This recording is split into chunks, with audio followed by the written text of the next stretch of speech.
Sanibonani bafowethu. Ninjani niyaphila? Let's hope niyaphila. Mfoka Mkhonza lo nibingelelayo. Today kuyi Monday, 27 zika July 2026. Asithembe konke kuhamba kahle lapha nikhona. Konke kuqondile. Siyabonga. Ngamukela onke ama new subscribers to this channel la ku YouTube. Phinde ngamukela onke ama new followers to this channel lapha ku TikTok. Ngiyabonga kakhulu. Bese ngicela labo abangaka subscribe, please do subscribe. Isikhulise le channel. It's free. Just press subscribe. It's free of charge. And also press follow. It's free of charge. Ngiyabonga. Sibuka izinto eziningi ezenzakalayo njengoba sibheke kuma elections.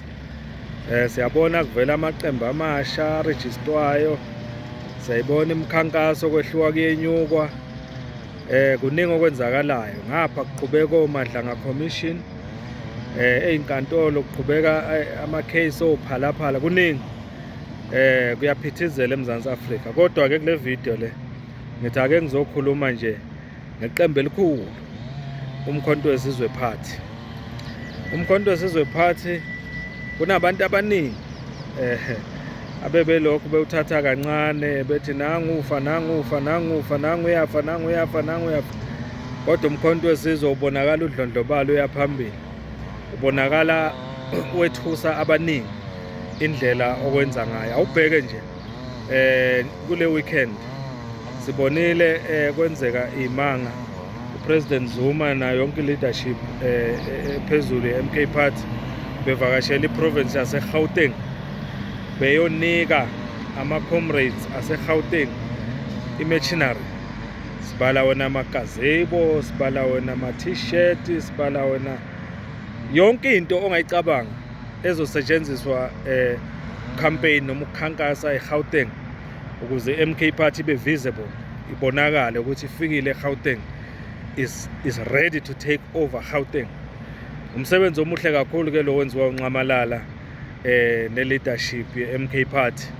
Mhlambe uma ubungazwanga lokho engikhuluma ngako, mhlambe udidekile, kodwa ngicabanga ukuthi sizwile iningi lethu ukuthi i-MK Party ibivimbanisile lapha eGauteng, ilethe izinto zokusebenza noma zokukhankasa. Uma kuwukuthi bongakubonanga lokho ake sidlule la kancane ubheke la. Umkhonto Wesizwe sila eGauteng, isifundazwe saseGauteng, for two reasons. Okokuqala besizokwenza i-workshop, i-National Elections Workshop esiyiphothula namhlanje ezovalwa uMengameli uNcamalala.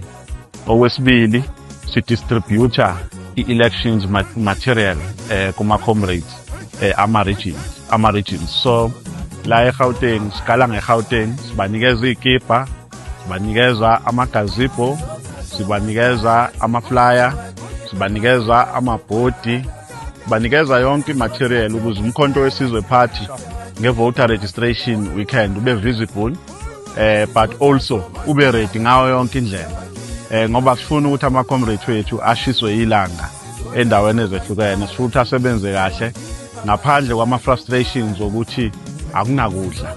So siney'nhlelo ezinhle kakhulu-ke for i-voter registration weekend, iy'nhlelo zokuthi ama-comrades angabi nama-frustrations kuma-voter registrations azobe kuwona.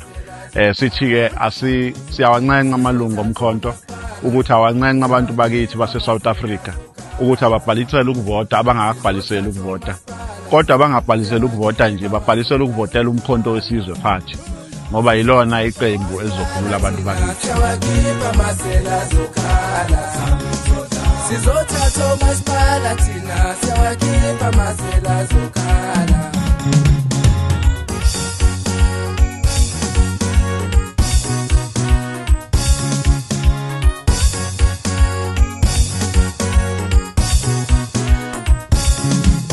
Mandla awethu ekamara Muthamo kakhuzwayo sikhona la eBest Hotel namhlanje where we are launching election machinery yoMkhonto Wesizwe nationally. Right now we are busy with Gauteng province and then the system of giving out material is simple. We are going to be giving each region according to how many ward councillors are we contesting. So if your region is contesting 100 wards, and another region is contesting 90, we can't give you the equal machinery, but it's going to be according to how many ward councillors we are contesting. So it's very simple, it's a very fair process as well. Because as Fungbeko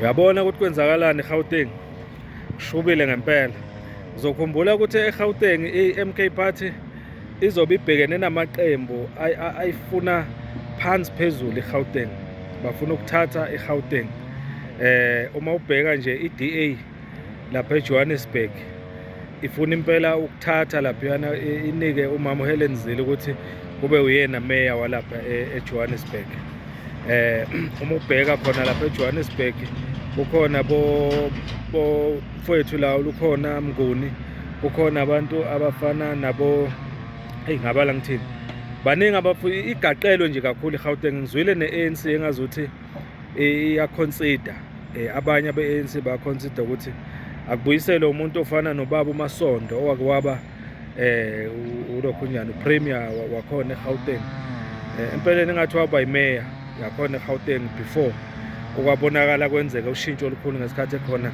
so uyabona ukuthi isiphithiphithi isikhulu eGauteng ikakhulukazi lapha eJohannesburg bayayifuna eGauteng abaholi bamaqembu ezepolitiki kodwa ke iMK Party njengoba usuzwile la uzibonele nawe iphuma umkhankaso abantu kufanele babe nealternative kweANC ngoba iANC ayisewusizo lwalutho ngisho ingafaka ubani manje iANC seyonakele kakhulu angifuni ukukhuluma futhi kakhulu ngayo so ke iMK Party ifikile bafowethu lokho esikubonayo la noma lesiqeda ukubona la kule video bekwenzeka eGauteng simzwile uSecretary General ubaba uNomvalo ukuthi utheni uthi lokhu kuyisiqalo kuqalwe ngeGauteng okusho ukuthi kuyayiwa nakwamanye ama-province go KZN go Mpumalanga Free State Limpopo njalo njalo iMK Party izobe ivisible yonke indawo izobe ikhankasa yonke indawo futhi abantu kufanele bayivotele yonke indawo ukuze babone lo shintsho